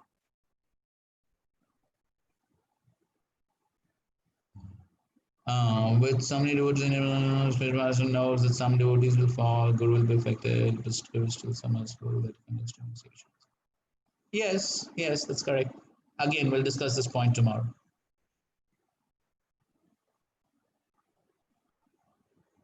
Prabhupada has actually proved everyone can take to Krishna consciousness where it's proved CC proportion.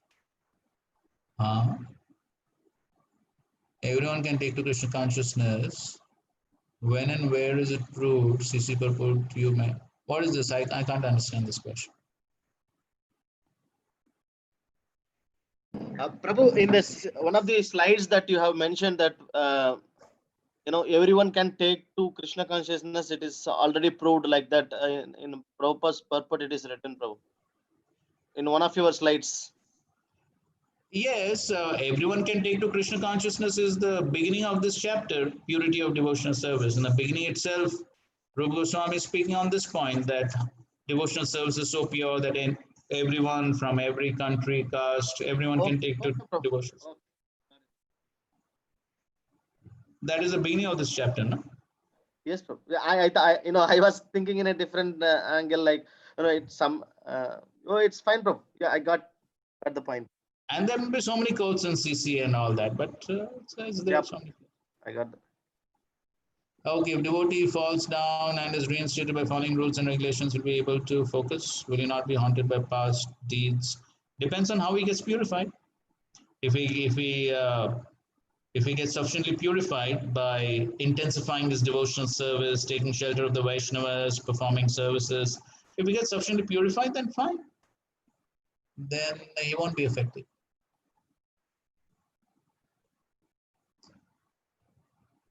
Accidental, circumstantial fall down, intentional fall down. We discuss again in Bhagavad Gita. Apichet suduracharo bhajate mam ananya bhak. When we discuss that, we did discuss this. So accidental or circumstantial means there's no pre-plan. And the classic Shastri example is Ajamil. So Ajamil, when he went to the forest, he didn't have any plan to see anything wrong or do anything wrong. So that is considered an accidental fall down. There was no plan, but somehow accidentally he happened to see the wrong thing. And then, of course, afterwards, what all happened is his responsibility. But the initial point, that is accidental. Intentional means that, yes, one plans to do the wrong things, and one plans to not seriously practice. So that's plans. One plans for sense gratification, all that. But accidental means there's no plan, just like a jam. Okay. A devotee who falls down but chants, can we continue to associate with him? Now, the basic discussion on that is the verse again in the Bhagavad Gita, Apichet suduracharo bhajate mam ananya bha. So if the Bhajate Mam Ananya Bhak is there, then it's Krishna's instruction. He says you have to consider him a sadhu. Not considering him a sadhu is an offense. It's my order. We had that whole discussion. If you want, revise it.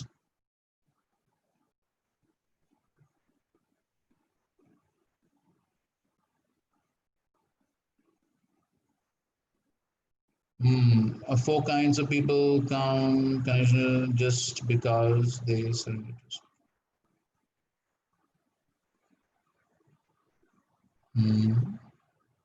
Yes, so yes, they're Kanishta Bhaktas because they're Kanishta because they have material desires, and they're Bhaktas because they come to Krishna. They came to Krishna, so therefore they're devotees, but they have material desires. That's initially, but then later they got purified. Okay.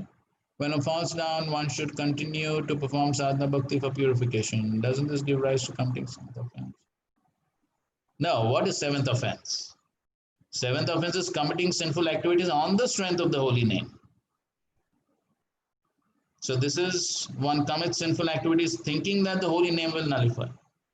But this is the opposite. This is somehow accidentally some sinful activities fall down is taking place, and then one is practicing devotional service to purify oneself. So it's a totally different situation.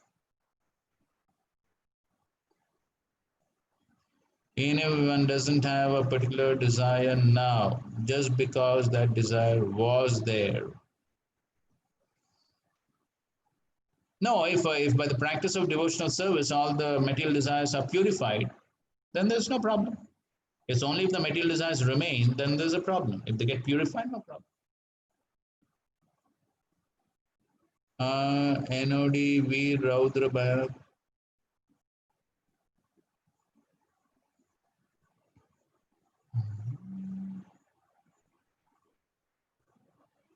No, these are all rasas in relationship to the Lord.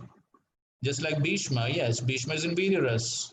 So, but he's a pure devotee of the Lord. So ultimately, these rasas are for pleasing the Lord. So then again, the basic definition of pure devotional service, anukulya. So as long as these are all favorable to devotional service, it's fine. If they are not favorable, then that's a problem. All right. Oh, and also, like general people, we cannot consider them in the rasa platform, no, Prabhuji. Like, which people? General people, common people. So, no, not general people. This is relationship with the Lord. They have to be devotees. If they at least come to the platform of bhava or something like that, this rasas will matter. Otherwise, below that, rasas wouldn't matter, no, Prabhuji. Yes. So, yes, actually, okay. For a sadhaka, basically there's only one rasa, dasya ras, isn't it?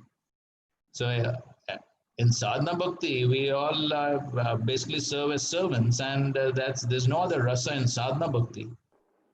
So the realization of all the other rasas is only when one comes to very high platforms of bhava and prema.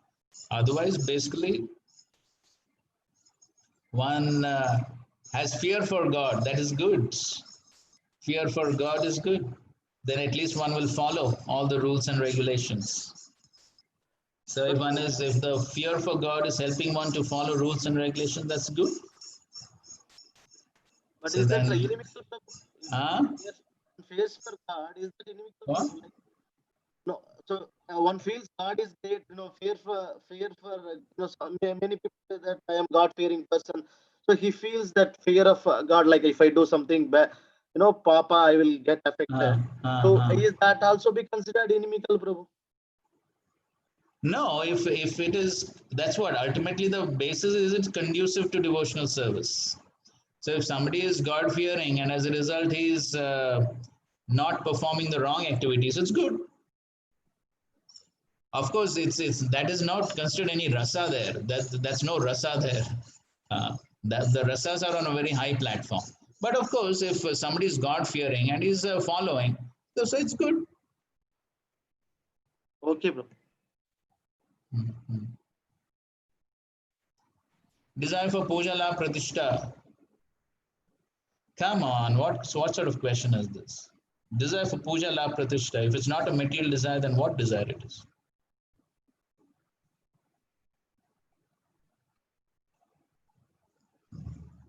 Okay. Is the desire important, or waiting for realization and looking for conducive circumstances to praise?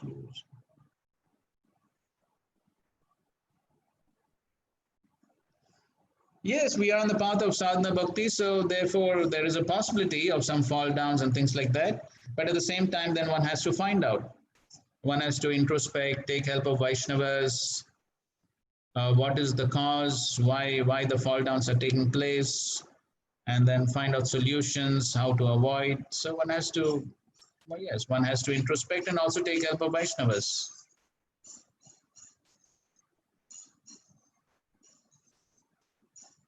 So in order to avoid. So as long as one is on the path of sadhana bhakti, accidentally, occasionally, some fall downs may take place due to previous conditionings, but then one has to see how to avoid and how to overcome. Is devotee not obligated to offer pinda? Not obligated, but then at the same time, if one does it, there's nothing wrong, because even if a devotee does Shraddha, anyways, what will he do? He will call the devotees, he'll call the Vaishnavas, worship the Supreme Lord, offer prasadam. So anyway, it's devotional service only. It's a devotional activity. So it just becomes an occasion for more devotional service. So there's nothing wrong, even if he does it. But of course, the devotee doesn't do it the karmakanda way. There's no karmakanda involved. So it's devotional way. So then there's no problem. It's devotional service. Prabhuji, some devotees say that if more we are attached to the material things, then we cannot neglect these processes and all. So yes, okay. If one doesn't want to neglect, one can perform, but it's done in the Vaishnava way. So then it's devotional service only. That's purifying. Even to have it optional, if it is only if we are practicing very seriously, then it can be avoided as optional. Otherwise, it should be mandatorily done, something like that. My understanding would be, you could confirm it, but my understanding would be if somebody is serious in terms of chanting 16 rounds, following all the rules and regulations, then I would consider that he's not obligated. Okay. That's my understanding. You could confirm it. But as I said, again, we find Chaitanya Mahaprabhu also did Shraddha and things like that. So therefore, for even if a Vaishnava does it, he does devotional service. So there's no harm. So if one is thinking, oh, my devotional service is not so high, so better do it. Okay, do it. Anyway, it's devotional service. What's the loss?